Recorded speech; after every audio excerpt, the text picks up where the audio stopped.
During the prime implicant selection phase, we may sometimes reach a prime implicant chart that cannot be simplified any further using the three criteria we have studied. This type of table is said to be cyclic. To proceed with identifying the optimal solution, we need to apply additional search methods. Among the available approaches, in this lesson, we will focus on the branch and bound algorithm. We will use the following example to explain the method. The branch and bound algorithm is a general method for combinatorial optimization. It allows us to identify the optimal combination of a finite number of discrete variables, according to a predefined cost function or evaluation criterion. The algorithm is based on an implicit enumeration of all possible solutions. In other words, it performs a pseudo-exhaustive search with the goal of finding the solution with the minimum cost. This enumeration is structured using a decision tree, where each branch represents a choice in the solution space. In the context of the prime implicant selection problem, we associate a binary variable with each prime implicant. This variable indicates whether or not the corresponding implicant is selected as part of the final cover. The evaluation criterion used is the cost function we are considering, either cardinality or number of literals. Let's now describe how the branch and bound algorithm is applied to the considered problem. At the beginning, the decision tree consists of a single node, known as the root.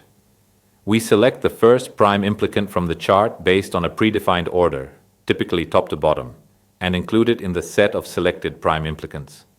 This choice leads to the creation of a new branch in the tree. This operation is called branching, and the resulting node is referred to as a child node. Each node in the tree is annotated with the current partial cover and the corresponding cost. Let's walk through the example. On the left, we see the cyclic covering table, and on the right, the green circle represents the root node of the decision tree.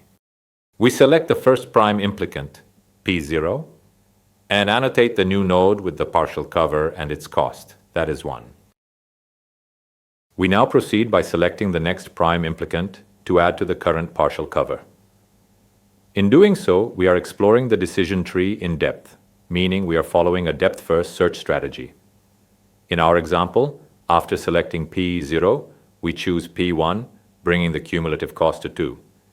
We then add P2, further increasing the cost. Finally, we include P3, reaching a total cost of 4. As we proceed deeper into the decision tree, we may eventually reach a node that represents a complete solution for the function. This branch provides what we call a bound.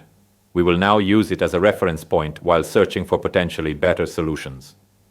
In our current example, the last node generated represents the first complete solution. Once a bound is reached, it is no longer useful to continue exploring deeper in that direction. At this point, the algorithm backtracks one level up in the decision tree and then explores a different branch, continuing the depth-first search from that new choice. While exploring a new branch, if the addition of a prime implicant results in a total cost that is equal to or greater than the current bound, it is not beneficial to continue. This is because any further extension of that branch would not yield a better solution.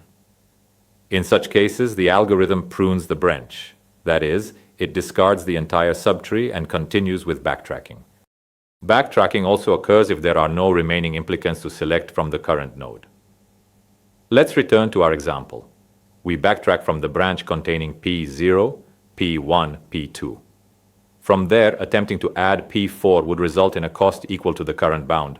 So, we prune that branch. We then backtrack again to the P0, P1 node, and this time choose P3 instead.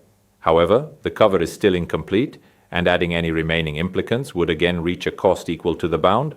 So, we prune this branch as well. As the exploration continues, the algorithm may find a solution with a lower cost than the current bound. When this happens, the new solution becomes the new bound.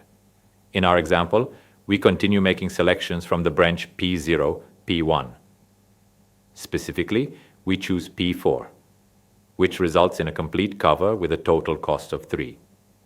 Since this is better than the previous bound, which had a cost of 4, this solution becomes the new bound. At this point, we have explored all options following the P0, P1 path, so we backtrack to P0. From there, we select P2, but stop because no further choice would lead to a better solution than the current bound. We then select P3, and again stop for the same reason. Finally, we select P4, but once more we stop. No better solution can be found along that branch. We then backtrack all the way to the root and continue exploring other branches until no more paths remain to be generated. It's important to note that when a branching decision is made in the branch and bound process, the resulting covering table may no longer be cyclic.